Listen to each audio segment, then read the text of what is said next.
welcome to Write Now Workshop Podcast, where you can write a book and change the world. I'm your host, Kitty Bucholtz, and this is episode 275, Reuse and Recycle, an interview with Natalie Walters, coming to you on Thursday, November 25th, 2021. Happy Thanksgiving! If you're in the US or someplace else and you just are celebrating Thanksgiving anyway, happy Thanksgiving! If you're in Canada, happy Thanksgiving last month. Sorry, I didn't say anything. I hope that you are enjoying your day whenever it is that you are listening to this episode. And for everybody who doesn't do Thanksgiving, totally fine. Don't care, because all I wanted to say was I am very, very grateful for you. I'm grateful that you are listening to the show, letting me know when something is really helpful to you, reaching out, giving me encouragement, telling me that you like me giving you encouragement. I love our relationship that we have, and I thank you for being part of my life. So definitely wanted to tell you that. And also still writing, right? If it's a nano thing that you're doing this year, I am happy to say that I am 25 days in a row. Yay! I'm usually not a wanting to write every single day sort of girl. I usually want to do it, Monday through Friday or on my certain schedule, because I have all these other things and I don't like interrupting my writing because, oh, look at the time I have to go do this other thing. I like to have everything kind of organized, but I've been having fun doing it this month, even though I don't always write a lot of words. Sometimes I have those, so that's also been fun. However, since I am writing a short story, it's a little bit of a problem that I keep on going, though it is for the readers of my newsletter, so my author newsletter. I suppose nobody's going to be upset that they get a longer story than they might have expected. So yeah, I'll probably just keep on writing till I get to the end, then go back and make sure I've done a really, really good edit. Make sure then my editor does another good edit. And then when we get into the final, this is really actually good, then I'll be like, shoo. And you know what, whatever word count it ends up, it's fine, because I'm giving it to my wonderful readers. So that's what I'm working on this month. I wanted to let you know too, I know that Black Friday not only is supposed to be tomorrow, but has been all week, and in some places started last week. So yay, I guess. But I mentioned in the episode last week, I'm not a huge fan of the pressure and the hurry up and buy now thing. So I am doing a special, but it is from now through the end of the year. So through December 31st, 2021, I'm offering $250 off my coaching packages, so that if you or someone you know would really love to have the gift of 6 months of working with someone who can help them with all the things that they're struggling with, encourage them to keep on going, point them in the right direction, give them feedback on their work. Like, that's what I do. It's what I love to do. And my prices are going up in January. So I thought, you know what, this is a really good time to offer a sale. I personally don't like the high pressure tactics of, well, whatever tactics are the kinds that I have run into in the past, whether it's buying a car or, buying something on the internet that I only have 7 more minutes to make the purchase. It just stresses me out. So I like the idea of being able to offer this as a gift giving possibility, either one that you can ask for yourself or give to someone else. So the $2,750 package is $2,500 instead, if you pay in full by December 31st, 2021. If you'd like the payment plan, because it just works out easier for you, better for you, then that will be $500 a month for 6 months. And it still ends up to be cheaper than if you, well, I suppose if you paid in full, it's still going to be $3,000 in January, but the payment plan would be higher at that point. So anyway, It gives you some discounts, gives you some time to think about it. If this sounds interesting to you, either for yourself or for a friend, email me, kitty@kittybucholtz.com, and I'll send you a link to my scheduler so we can get on a quick Zoom call. And then we can talk real quick about what you're doing, or your friend, whichever one, what they're doing, what genre they're writing in, where they're at, what they feel like they might need, make sure our personalities mesh, because, personalities and relationships are a huge part of working with somebody else, whether you're working together in the office or your friends, or you're, in a school class together or whatever. Personality makes a difference. So I just want to make sure that I'm always working with people who actually like the personality that I have, which, as you know, is a little bubbly, very encouraging, and make sure that what people are writing is something that I really feel confident that I can help make a better book with the author by the end. So that's what I'm doing as a sale. If you're interested, give me an email. And let's see. I think the only other thing that I wanted to say is Natalie's back, and I love her. She's so funny. While I was doing some of the edits for this interview, I was like, man, did I really even give her enough time to talk? But that's what happens, is I get to talking to somebody, and then I just want to share my story so that it has to do with their story. And then how did your story relate to what I just said? And this is the way that I talk. And, it may not be a classic interview style, but Natalie and I enjoy it. So she was happy to come back on the show. And she said, what about, have you had any guests talking about what do you do with the things that you had to cut? Either an editor had you cut it, or you realized you're going off in a wrong direction. You had to take out an entire chapter or a few chapters. Has anybody talked about what you could do with that instead of just hitting the delete button forever and ever? So that's what we're talking about today. What can you do with the things that you've deleted? I think that you are going to enjoy the episode for sure, and also get some great tips or reminders for things that you're like, oh yeah, I had thought about doing that, and then I totally forgot about it. So here we go. Let's talk to Natalie. Today's guest is Natalie Walters. Natalie is the author of Living Lies and Deadly Deceit. A military wife of 25 years, she currently resides in Texas with her soldier husband and their 3 kids. She writes full-time and has been published in Proverbs 31 magazine and has blogged for Guideposts Online. In addition to balancing life as a military spouse, mom, and writer, she loves connecting on social media, sharing her love of books, cooking, and traveling. Natalie comes from a long line of military and law enforcement veterans and is passionate about supporting them through volunteer work, races, and writing stories that affirm no one is defined by their past. Welcome, Natalie. Hi, how are you? I'm good. How are you? I'm good. I'm so glad to be here but you're there, but we're together. That's right. That's right. And this is different. Last year you were on the show. You and I were thinking, it was probably March-ish, Yes, April. yeah. Mm-hmm. And you were reminding me that we were sort of talking around, like, should we maybe not mention like COVID, because maybe it'll be over in a couple of weeks. And right. We had no idea. If we could go back and tell ourselves back then, like, prepare. Yeah. Prepare. Put up the sandbags. That's right. Whatever that would be in a allegorical sort of sense. Stock up on toilet paper. Yeah.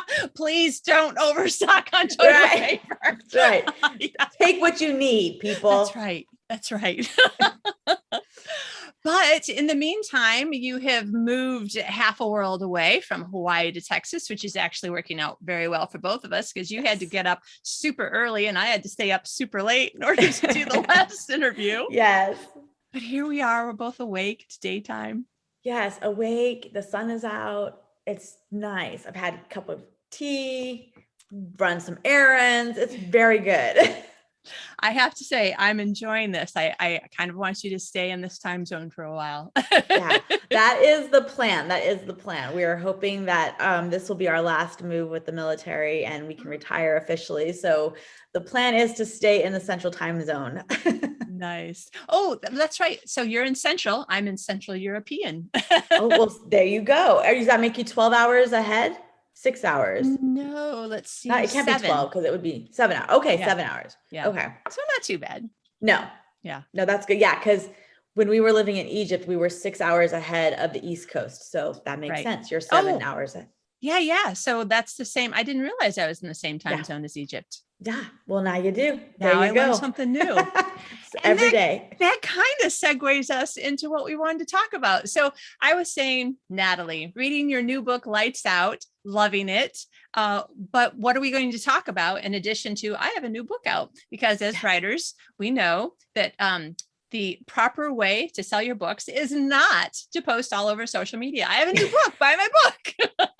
Oh, you mean like if I was to just be like, oh, here's my book, buy my new book. What a beautiful cover if you're not Isn't watching it on YouTube. That was not at all planned, people. Just happened to be here. Just happened to be laying on the desk. You know That's what? right. It's always good to be prepared. I mean, it's a podcast interview. You don't really know what someone's going to ask. You don't. And let me just tell you, this is the first time that I've had my books before the launch date. And let me say that it wasn't without its technical errors, because if anybody follows me on social media, and I hope that they will, because I have a lot of fun being honest and vulnerable and just being truthful. I've had a history of never being the author who gets to like do her grand, here's my new book, I'm so glad, the little like videos or whatever, because they're never like, we lived in Hawaii. It didn't get there in time. So my first book, my debut novel, I actually had to order from Amazon, have it delivered to our hotel when we were traveling in New York so that I'd have it. And I ended up getting it like 2 days after the release. So it's become like this running joke. So probably like a week ago, maybe a week and a half ago, I get this call or get a text message from our old neighbor in Hawaii who said that the new military family living at our old address just got 4 boxes delivered. And I said, oh no.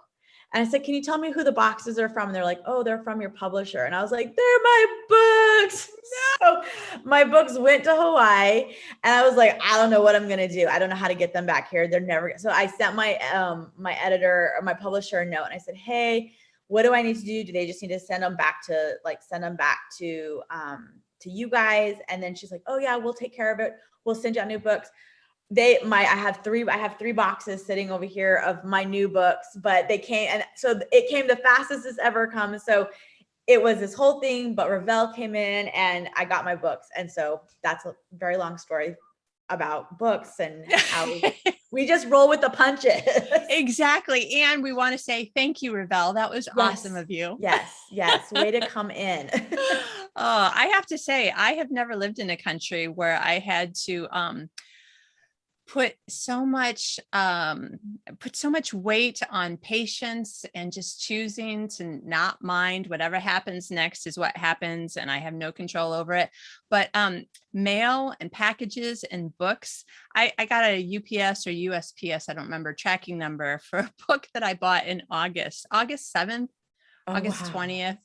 And I keep getting these emails. Your book is now passed through, the Los Angeles, International Center. I'm like, okay, well, I guess it would go to Los Angeles from Arizona in order to get sent overseas. No, your book is now passed through someplace else in Europe. Your book is now passed through Stockholm. I'm like, it's on its way. Right. The next email, your book is now passed through Chicago. Oh my goodness. Why is it passed through Chicago? Right.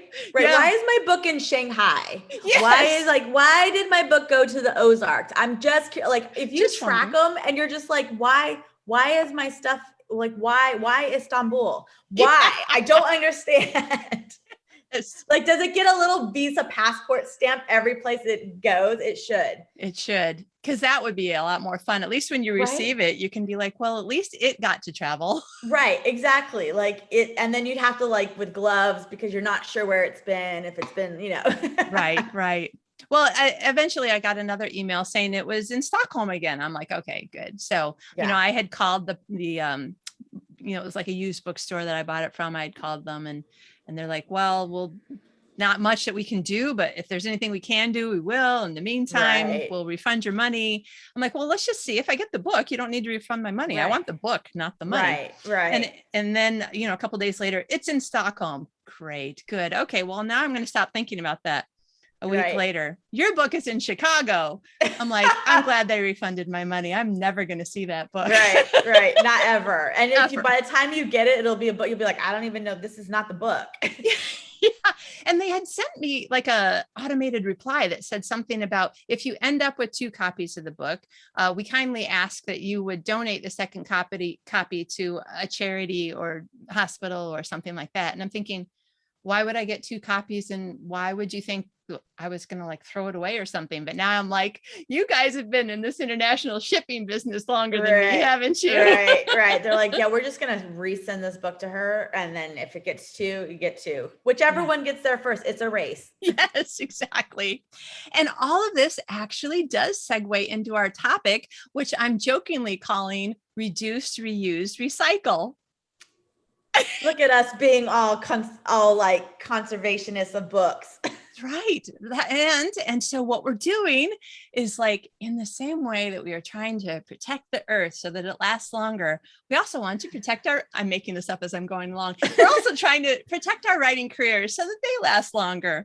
Therefore, if you write something and then you have to delete it because that section just didn't actually end up going with that story, what do? Or you live in 42 different places like you and I have. What can I do with the stress of moving all the time? There must be something I can take from it and use it to make money. I'll put it in my books. So, Natalie, tell us. You and I were talking, there's a bunch of things that you've mentioned, living in Egypt, reusing characters that you ended up having to take out of one book and then realizing, ooh, I already have a character. Right. So give us an example or two. What have you done, and how has it kind of come together or worked out for you? Yeah, so actually, it kind of all connects with like Egypt and this current book that I've got going out. So when our family was living in Egypt, I wrote my first manuscript. Our family had we got there 2 weeks before the Arab Spring, so we lived during all the like turmoil of the country kind of evolving into what it is now. And so I had written this story, and I had a character, Jack Hudson, who was a CIA operative working in the country at the time, and wrote this, what I thought was like this great story, and had it all finished, got ready to like pitch it. Actually, there's 2 characters in it. I'll go to the second one in a second, but because you spend a lot of time writing these characters, living with them, they're living in your mind, you kind of know everything. They always tell you, like, do your character profile, know what they like to eat, know their political views, know what kind of music they like, all these things. And so you kind of build this character up. And then I submitted this manuscript to several editors, and it just didn't really go anywhere.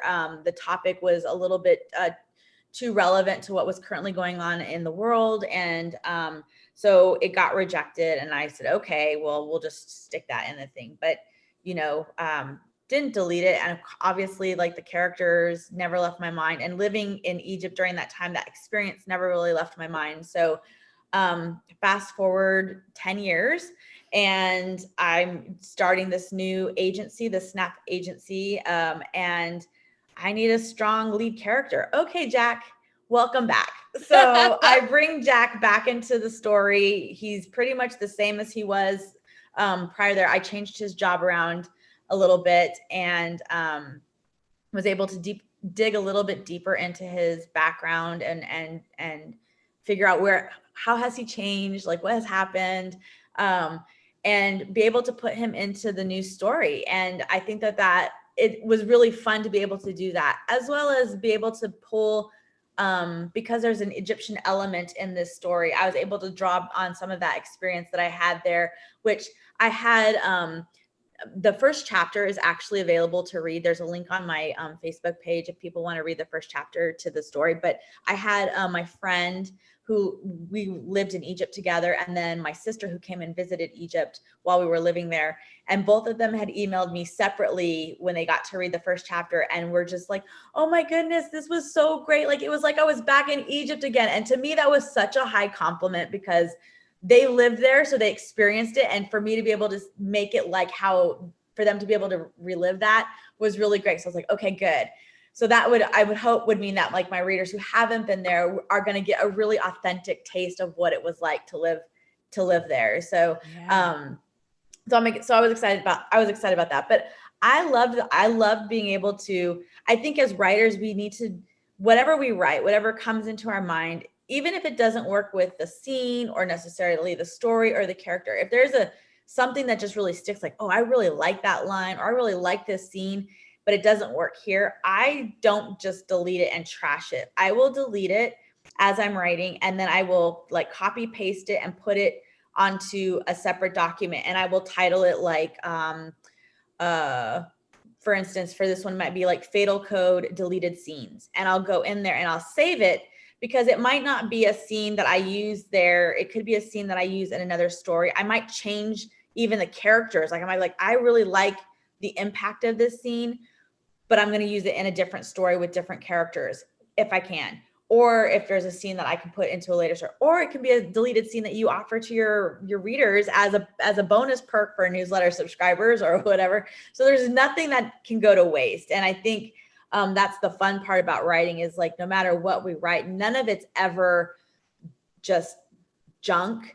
Yeah. Save it, or, even write a note to yourself and then keep it for when it could come back and be like, oh, remember that scene? And then you're able to put it in a new and fresh light. And I don't think, if I look back, I don't know that like Jack's story would be as great as I think his story is now. So I'm glad that he made a comeback. And then the second character who I had, there was actually a secondary character in there, Claudia, who actually makes her first debut appearance in my Harbored Secret series.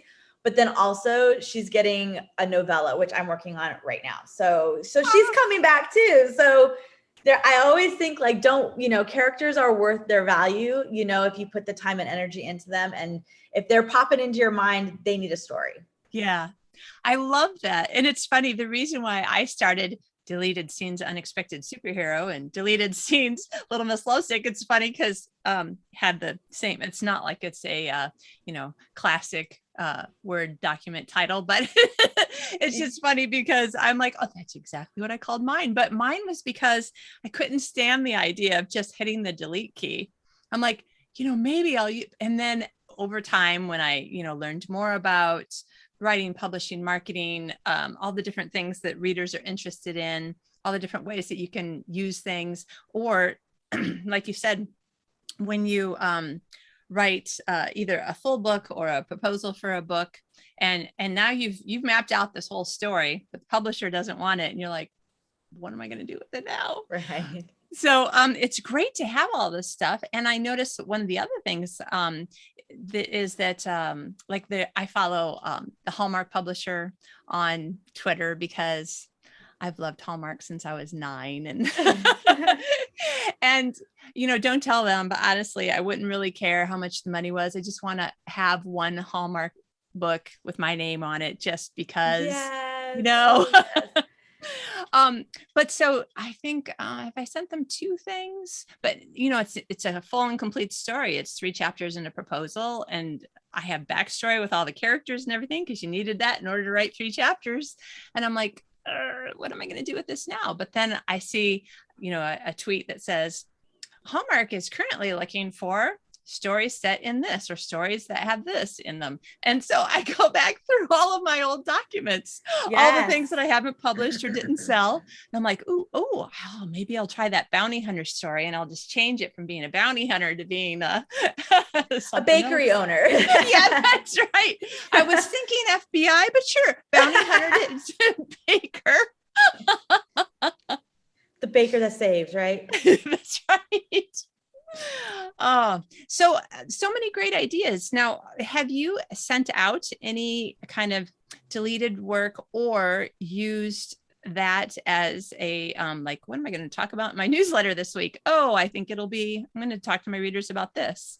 Yeah, I have. I've definitely like offered like deleted scenes. I know for the current story that's coming out, I had a whole character, a whole scenario that like happened, and I wrote the chapters. I think I must have wrote like maybe, I don't know, 3 or 4 drafts of the chapter, and then was finally like, I think I hit kind of like a writer's block, stumbling wall, and I realized, oh, I've got to cut this character. I've got to cut this, like, it's too much. And so now I have that as something to be able to offer, like, hey, so, here's something you guys can read. And interestingly enough, I think, trying to remember if it, in Living Lies, so in my first book, I had done a book club Zoom with some readers, and they had talked about, like, we noticed that, like, there's this, like, you brought in this character, this waiter, and then all of a sudden, like, the little boy goes missing. We feel like there should have been more there. And I was like, oh, y'all have good eagle eyes, because there was more there. But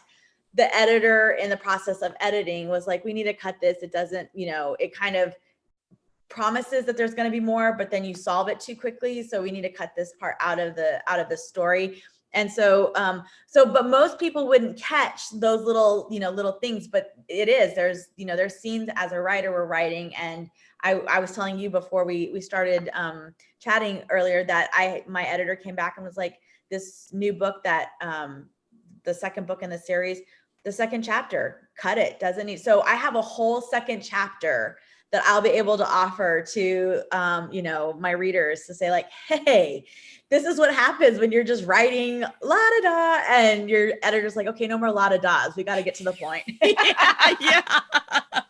And like, have you gotten any replies from readers? Oh, I do. So it just depends. Like, I think one of the things I think the readers really enjoy is when they get to see, like, these little behind the scene deleted scenes, because I think that for them, and even for me as, like, a reader, if I had an author who I, like, loved, and they were like, okay, here's really what happened, and you're like, oh yes, it's kind of like the reality show of, like, books, right? Like, oh, this is what happened when the camera stopped rolling, Right. And so that's fun. In fact, I wrote a Christmas novella, which I gave to my newsletter subscribers last year? Might have been the year before. But it was basically like, okay, what are my characters doing now? You know what I mean? And I wrote a whole, like, novelette that was like Christmas, like everybody returned for, like, a Christmas reunion, and it was fun. And then, during COVID, we, everybody's locked at home. And so I was like, okay, well, what are my characters doing if they're locked at home? And so I did a little, like, on my newsletter, it was just like a little bit of, like, with some photos I took off of the internet, like, okay, here's what their apartment looks like. Here's what movies they're watching. Here's the dog that they got, the COVID dog or whatever. Yeah. And so it was fun. So I had a great response from readers, being able to kind of get that little insider glimpse, because to me, my characters feel very real. I think to the readers, they feel very real. So it's kind of like a continuation of the story that the characters continue to live on even after the final pages has been read. Yeah. Yeah. And, from all kinds I like pretty much any kind of story thing. So whether it's music or TV show or movie or book, or if there's some other medium that I can't think of or is yet to be discovered, I just love stories. So I normally would not, not during the pandemic when life is normal. I don't watch every single kind of marketing bit that Netflix does for all of its shows and stuff. I'm like, yeah, I know season 2 is coming. I will watch that. I don't need to watch the little. But during COVID, I was watching, like, every single kind of, like, Umbrella Academy, when everybody is, like, I don't know, using their phone, filming themselves by themselves in their nicely cleaned apartment, I'm just going to assume they're normal people like me, it makes me happier to think that other people only clean their apartment when it's going to be on camera, but I don't know. Yeah. Right. Yeah.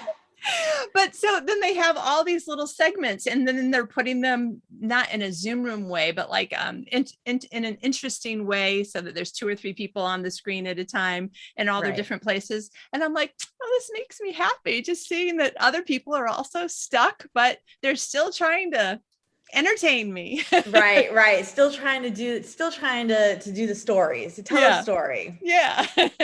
Yeah. Now, were there other things in Egypt that you found besides that?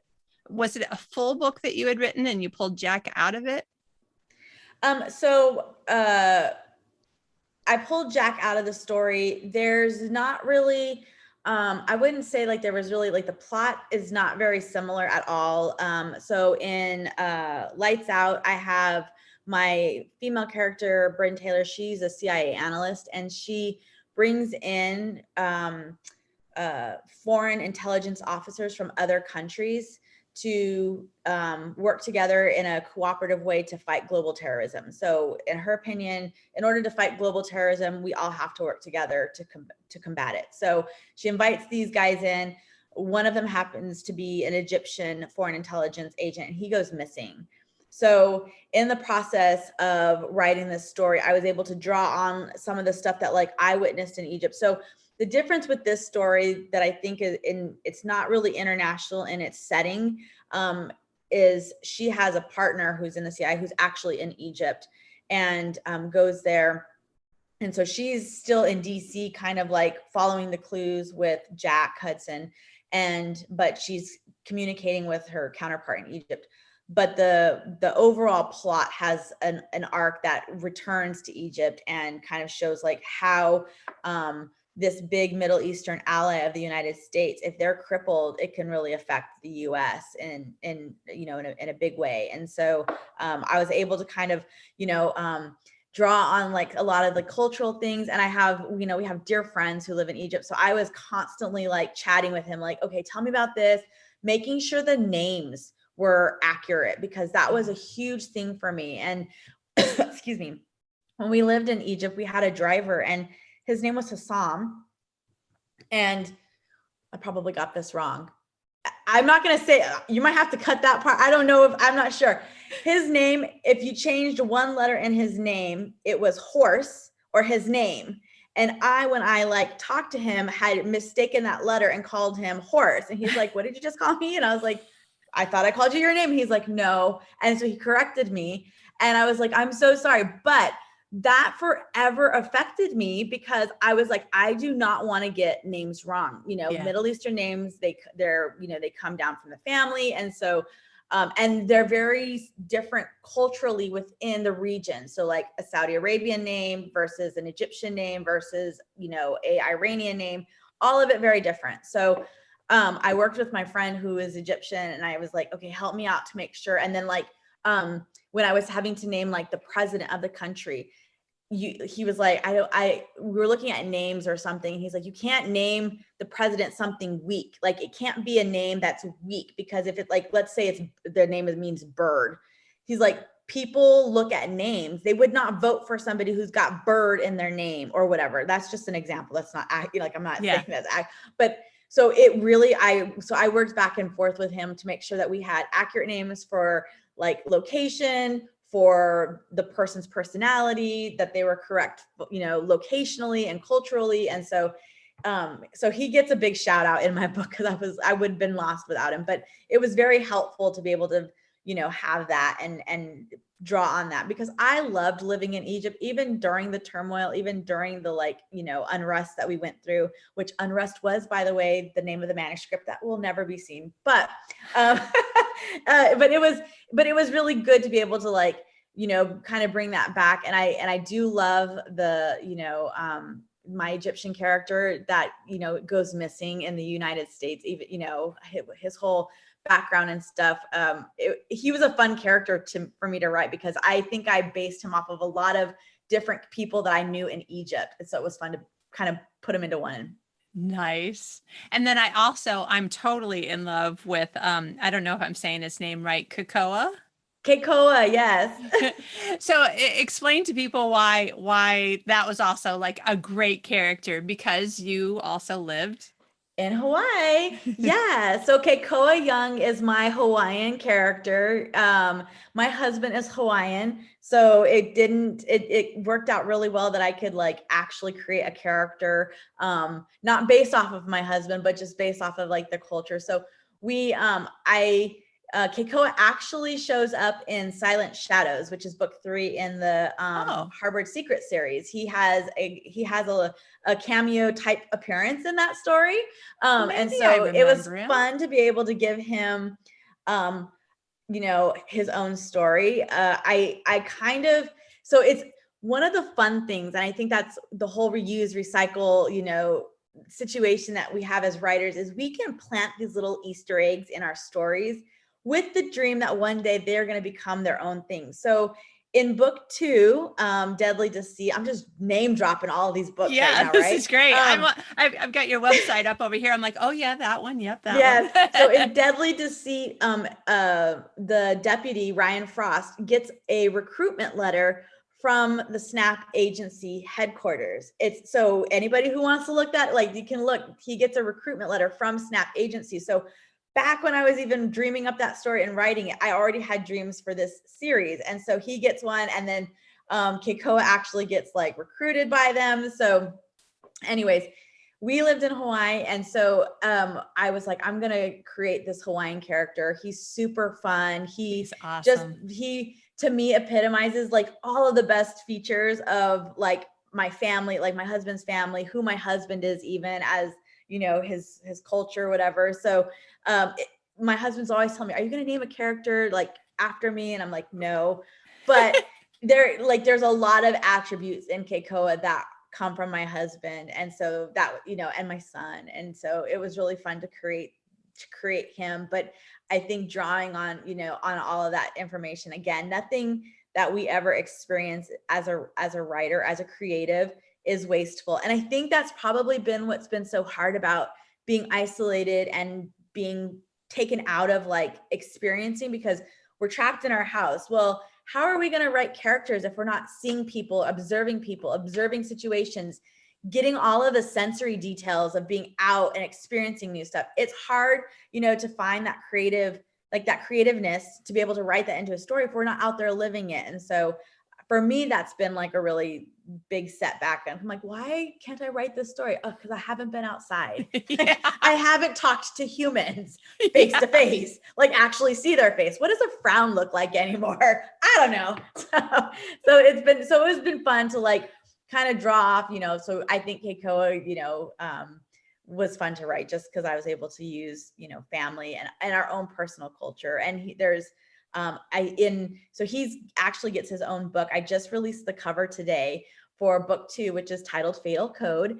And that one was fun because I not only got to do Hawaiian culture with Kakoa, the heroine is, she's American, but her grandmother got Korean blood in her. And so it was fun because my husband is Hawaiian, Korean, Portuguese, Irish, but my daughter picked up a lot of Korean, like a lot of the Korean, you know, DNA. So she's got very straight hair. She's got paler skin. Her eyes are a little bit more, you know, curved, almond shaped. So it was fun to be able to kind of bring in a little bit of that, even though it's such a small part in the story. It was fun to just be able to kind of touch on both of our cultures. Like we put, you know, there's a barbecue scene in the story. And so I got to put all of my husband's favorite food, like our family's favorite Korean food is in there. So, you know, I think I'm going to end up doing a live video with my husband and I teaching everybody how to make spam musubis, which is a huge Hawaiian treat. So I think we're going to do that. So it'll be a lot of fun. Okay. I totally want to see that video. Yeah. Especially because like to see my husband and I communicate in the kitchen, you know, it'll be entertaining. Yes. Entertaining is what you're going for, right? So yes. Obviously you guys were meaning to be entertaining. We always try to be. I mean, we think each of us is funny to ourselves. Yeah. Whether anybody else agrees with that, it's anybody's guess. All right. Now there's probably somebody listening who's like, oh, fine, sure. Lucky girl. You have lots of things to draw from, but you know, I'm, you know, all the variations of this is actually true of me. My American mongrelness is all the whitest people in the world, you know, like England and Sweden and I forget where else, like all the northern people. So, you know, I have the palest skin and obviously my hair is turned white instead of whatever color. So the nice thing is that I fit in right now in Sweden, But there's probably somebody listening who's thinking, I don't move all around the world. I've lived in the same house for 30 years and I don't have anybody interesting in my background that I know of. So how am I going to reuse and recycle things? So what other ideas can we give to people besides be in the military or make sure that you're from some sort of family lineage that has a lot of really interesting combinations? Make sure that your grandfather did this, this, and this. Yeah. Yeah. I think there's a couple of options that I think that I use that I still draw off of. I mean, I have a crazy family. I have, crazy connections, I guess, that are very beneficial to my stories. They always tell you write what you know. So I write what's around me, what I'm seeing. Right.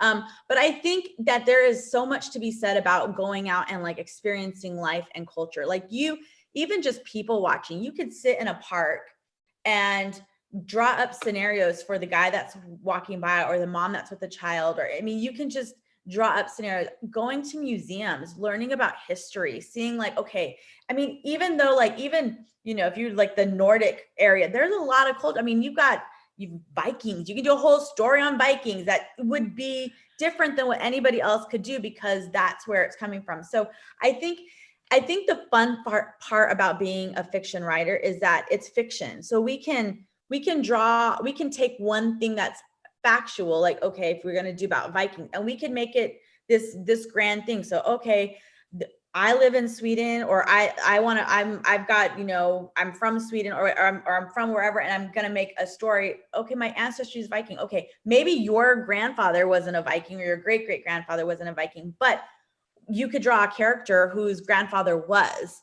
And then as you're doing that research, you're able to kind of draw in the things that are exciting and you're doing all these. So I think that to me is the best, like one of the best ways is to just do a lot of research, study history, be observant, but also I think talk to people.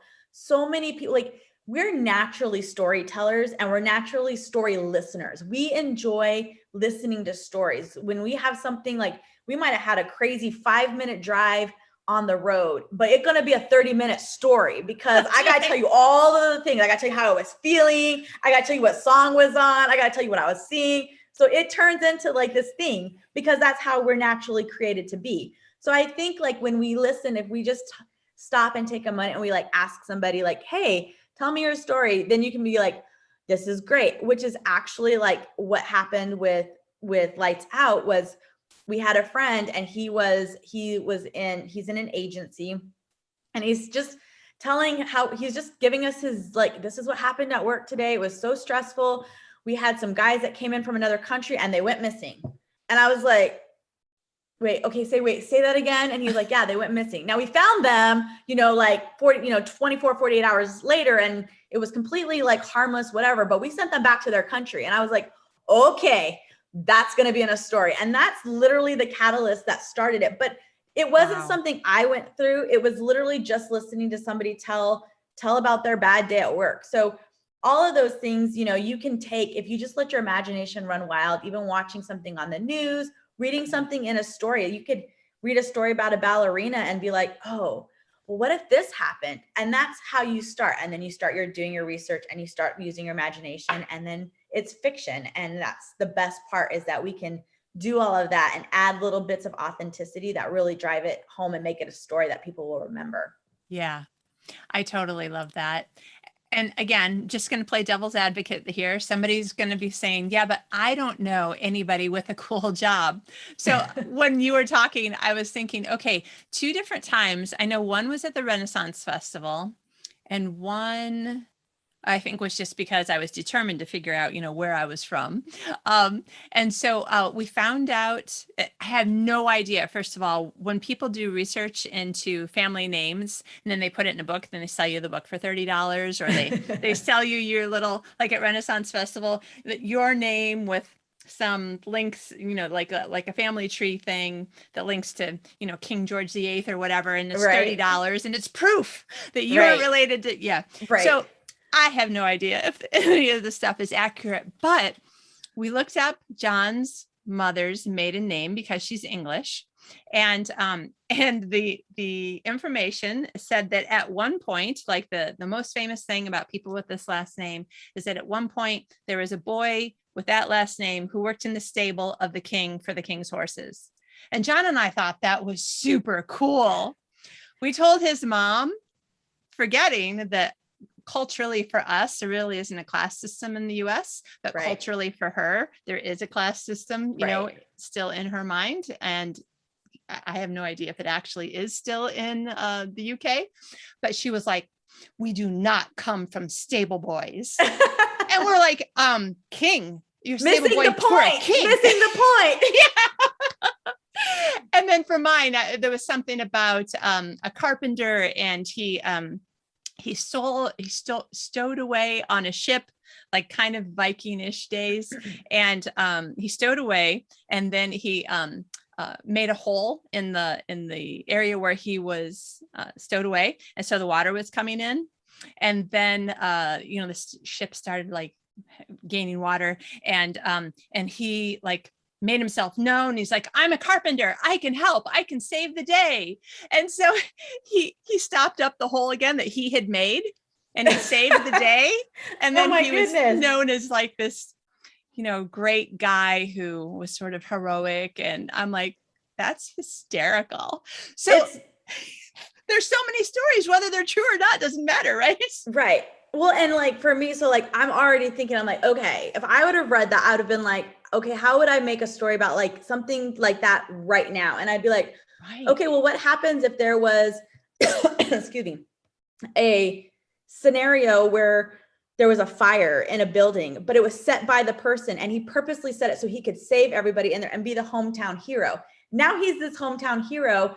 He's got this whole thing, and he's like, they're going to catch me. They're going to catch me. And somebody is investigating and is going to catch him. So my head is already spinning on like 1,000 different ways that you could take that person's, like, he cut a hole in the boat started to sink. He rescued the boat. He had the skill set to, fix the boat, and is now everybody's saved. And he's got this now legend of he's the savior. So like that could be used like, okay, it's a guy who wanted to be a firefighter, but never could, or a soldier who couldn't, or like a psychopath who was like, I'm going to like start, like I was a doctor, but I got whatever. I'm not a doctor anymore. And then he starts tainting medicine bottle, I mean, something that just, so there's lots of ways, I think, like even, you read that one little thing, but there's ways that you can like use your imagination. And quite frankly, like, you don't know who that person is. You don't know if any of that stuff's true, but that's how you can make, so somebody doesn't have to be connected to, somebody famous or somebody with, a really huge job, or they could literally just take one little thing and say like, okay, well, what if they did this? Or how could I twist this?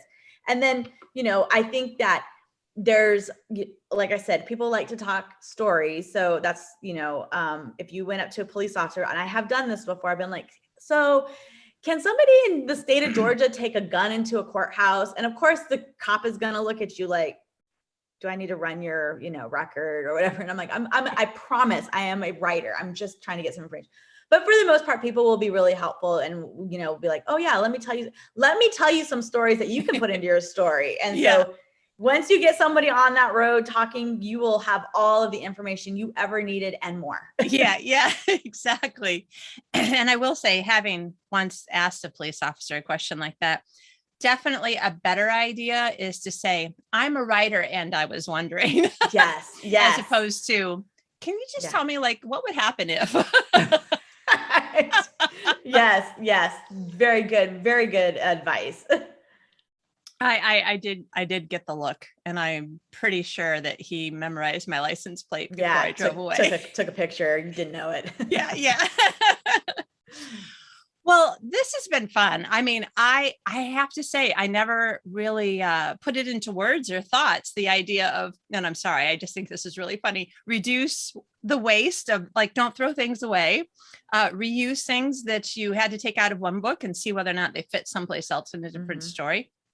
Recycle your experiences, the stories that you've heard, the stories that you've told, there's so many things, so that basically we would probably have to live to be 200 to write down all the ideas that we had. Yes. And the problem with that is that then we'd have another 150 years of coming up with new ideas. So. Right. Or your children or your grandchildren are going to find the book that has like cyanide poison in the Gatorade, and they're gonna be like, what was my grandmother doing? Yes.